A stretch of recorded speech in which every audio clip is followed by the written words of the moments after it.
Assalamualaikum warahmatullahi wabarakatuh. Salam sejahtera untuk semuanya. Om Swastiastu. Salam Namo Buddhaya, salam kebajikan. Dear Planologia, kali ini channel Planologiku Ilmu akan berbagi tentang bagaimana memfokuskan dan mencari ujung kemajuan tema atau yang biasa kalian kenal dengan state of the art, riset gap dan menemukan novelty. Nah, apa sebenarnya terkait dengan SOTA itu sendiri atau state of the art ya? SOTA ya itu merupakan perkembangan terkini tentang suatu topik yang dihasilkan oleh masyarakat peneliti di seluruh dunia sebagai landasan untuk menentukan keterbaruan atau novelty. SOTA juga dapat diartikan sebagai pelajaran dari studi sebelumnya, susunan formasi baru, penelitian, ujung tajam inovatif penelitian, atau hasil penelitian yang beralas. Dari sini SOTA bisa kita simpulkan bukan sekedar dari tinjauan pustaka yang biasanya kalian tabelkan di bab 1 sebagai tabel keaslian penelitian. Ya, SOTA itu pertimbangan utamanya adalah penelitian terbaru di area bidang tertentu. Dalam kasus ini adalah penelitian misalkan bidang PWK ya. Di sana ada rangkuman teori saat ini dan tren yang muncul dalam lingkup prioritas penelitian dan standarisasi penelitian bidang PWK. Tujuan untuk memberikan sebuah pengamatan ya, kajian empiris dari literatur yang luas yang dihasilkan dalam 10 tahun terakhir. Jangan terlalu tua. Misalkan kalian ambil teori-teori yang terlalu lama, kecuali kalau teori itu merupakan teori Indo ya, yang masih diacu oleh peneliti sampai sekarang dan belum ditemukan mungkin penggantinya ya. Kemudian SOTA juga menawarkan perspektif baru pada masalah yang ditunjuk atau area yang membutuhkan penelitian lebih lanjut. Nah, mengapa SOTA itu sangat penting ya, selalu saya tekankan ya, SOTA itu di dalam hasil kajian teori itu tuh sangat penting karena apa? Untuk menghindari duplikasi penelitian. Kita mencari celah yang belum dilakukan oleh orang lain sehingga kita terhindar dari plagiarisme yang selama ini kita takutkan. Kita terhindar dari adanya duplikasi penelitian terhadap penelitian orang lain ya, atau redundansi penelitian yang sudah ada. Nah, kemudian SOTA itu membantu kita mencari posisi penelitian yang nanti akan kita lakukan, kedudukan ya, posisi penelitian kita terhadap penelitian yang sudah ada. Kemudian membantu kita mencari diskontinuitas ya, keterputusan, pemisahan, kekosongan teori, inkonsistensi topik penelitian dan lain sebagainya. Nah, dari sana nanti kita akan terbantukan untuk mengetahui novelty, keterbaruan penelitian dan menentukan kontribusi penelitian yang nanti akan kita jalankan. Nah, untuk menyusun SOTA ini saya selalu tekankan lebih banyak menggunakan rujukan yang bersumber dari jurnal internasional dan nasional bereputasi. Nah, bagaimana mendapatkan pemahaman yang mendalam terkait SOTA ini ya dalam penelitian? Selalu saya tekankan membaca literatur review ya, jangan hanya sekedar comot ya, kita baca secara intensif, ekstensif terkait dengan topik-topik yang sudah sama yang sudah diteliti orang lain ya, dari jurnal internasional dan jurnal terindeks ya, kita susun matriknya dalam matrik keaslian penelitian ya, tetapi kemudian kita cari keterhubungan ya, jangan hanya dicomot dimasukkan di tabel keaslian penelitian. Kemudian kajian teori di dalam SOTA itu nanti adalah merupakan cara kritis kita untuk melihat evolusi teori dan cara mereka memahami dalam konteks yang berbeda pada bidang yang sama ya, disusun berdasarkan literatur yang baru yang dapat diasumsikan atau ada berdasarkan pada teori yang dapat dianalisis. Ya, kemudian menjelaskan bagaimana teori membentuk penelitian, menginformasikan empiris yang disajikan berdasarkan pengaruh terhadap masalah teoritis tertentu, dan bagian dari tinjauan teoris yang biasanya diurutkan berdasarkan hubungan, bukan hanya sekadar kronologis. Tahun ini si A meneliti ini, tahun ini si B meneliti ini, tahun ini si C meneliti ini, tapi kita lihat keterhubungannya ya. Tidak hanya kronologisnya. Nah, dari sini kita belajar tentang riset gap ya. Riset gap itu sendiri adalah pertanyaan penelitian yang belum bisa dijawab, sesuatu yang hilang ya, yang ada di literatur.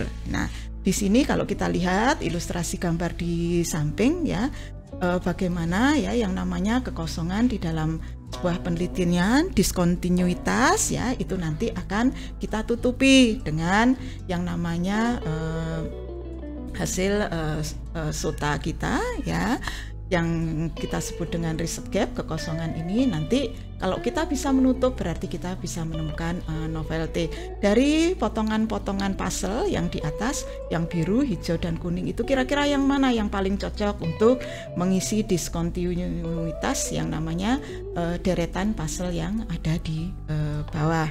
Ya. Kemudian bagaimana menghasilkan riset gap? Nah, riset gap itu hanya bisa dilakukan dengan memahami secara utuh tentang SOTA ya, dari suatu topik penelitian. Makanya di sini saya tekankan membaca ya.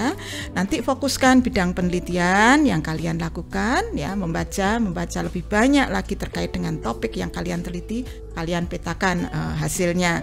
Nah, ada beberapa langkah yang dapat digunakan untuk mengidentifikasikan kesenjangan penelitian atau riset gap itu. Pilih topik dulu ya, atau pertanyaan yang memotivasi Anda mengambil topik itu.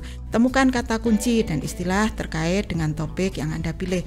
Gunakan kata kunci yang teridentifikasi untuk mencari literatur, cari topik atau masalah yang hilang atau yang tidak terbahas dalam penelitian sebelumnya, baca tinjauan literatur. Nah, ini di gambar sebelah kanan juga saya sertakan ya sebuah ilustrasi dari Elsevier bagaimana kita menemukan yang namanya riset gap.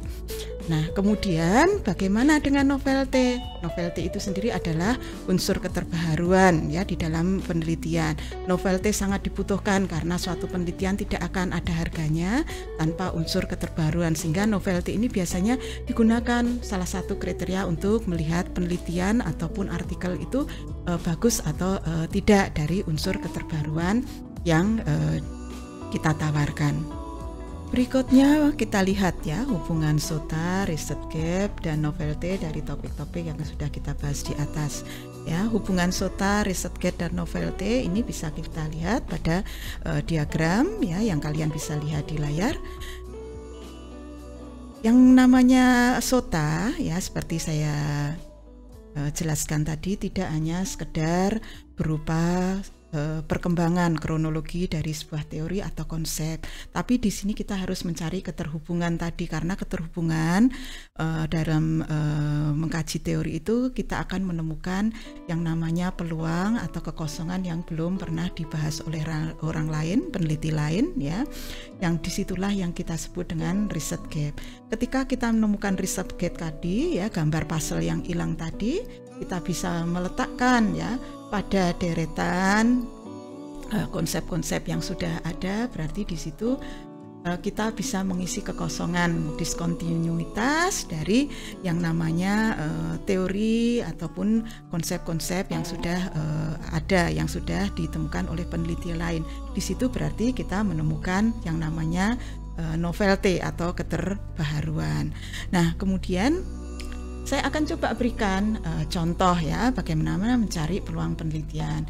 Ini adalah kasus penelitian yang biasanya paling banyak diambil oleh mahasiswa bidang PWK ya, terkait dengan ruang terbuka. Hanya saja biasanya kalian itu terikat ya, kemudian kalian itu terfokus ya, itu hanya pada RTH, bahasanya RTH privat dan RTH publik. RTH publik kalian sudah mentok di taman kota, RTH privat kalian kepentok di RTH perkarangan atau ruang hunian. Coba kalau kita misalkan mau membaca lebih banyak, misalkan kita nanti mau mengevaluasi ya terkait dengan RTH yang sudah ada. Kalau kita mau mengevaluasi terkait dengan RTH yang ada di Indonesia, otomatis kita harus paham kebijakan yang namanya ruang terbuka di Indonesia itu seperti apa ya. Kita ambil ya dari peraturan Menteri PU nomor 5 tahun 2008 ya tentang pedoman penyusunan dan pemanfaatan ruang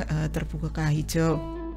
Nah, di ruang terbuka itu, di ruang wilayah kota itu akan dibagi ya, ruang terbuka di lahan terbangun, dan ruang terbuka yang ada di lahan terbuka.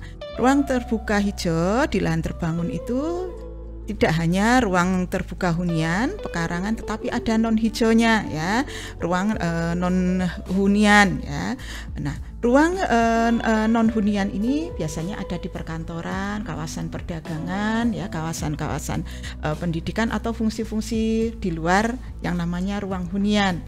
Ya, sementara ruang terbuka hijau di ruang terbuka itu bisa kita lihat ya, di ruang jaringan jalan, ruang terbuka lainnya ya, fungsi tertentu bukan hanya di taman kota. Nah, kalau biasanya kalian terjebak di taman kota skala kota, kecamatan ya, kelurahan sampai skala lingkungan. Nah, sekarang kalian bisa melihat yang namanya RTH di jaringan jalan itu ada apa saja. Nanti kalau kalian baca di peraturan itu kalian akan menemukan ya, ruang hijau misalkan sapu hijau ya, pengaman jalan ya, atau yang lainnya.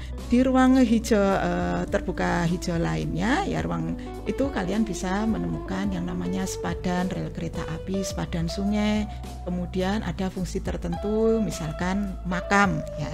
Nah, itu kalau di total yang terbuka di ruang terbuka hijau, di ruang terbuka hijau di ruang terbuka itu ada ruang terbuka publik jumlahnya 20% dan yang di lahan terbangun itu jumlahnya adalah 10%. Ini nanti akan topik ini nanti akan berkembang ya, lebih luas lagi, ada peluang lebih luas lagi ketika kalian sandingkan dengan teori-teori atau konsep ruang terbuka hijau berdasarkan misalkan tipologinya saja.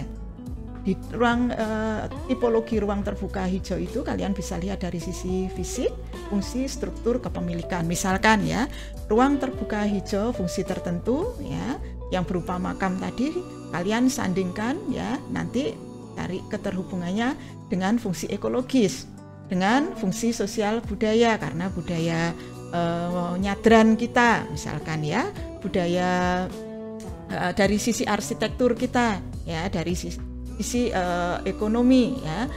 Nanti dari sisi strukturnya misalkan makam tadi terkait dengan pola-pola ekologis ya, atau pola-pola planologisnya akan banyak sekali. Belum kalau misalkan tadi ruang terbuka jalur hijau jalan ya, kemudian jalur rel kereta api ya, ruang terbuka misalkan sepadan sutet dan yang lainnya.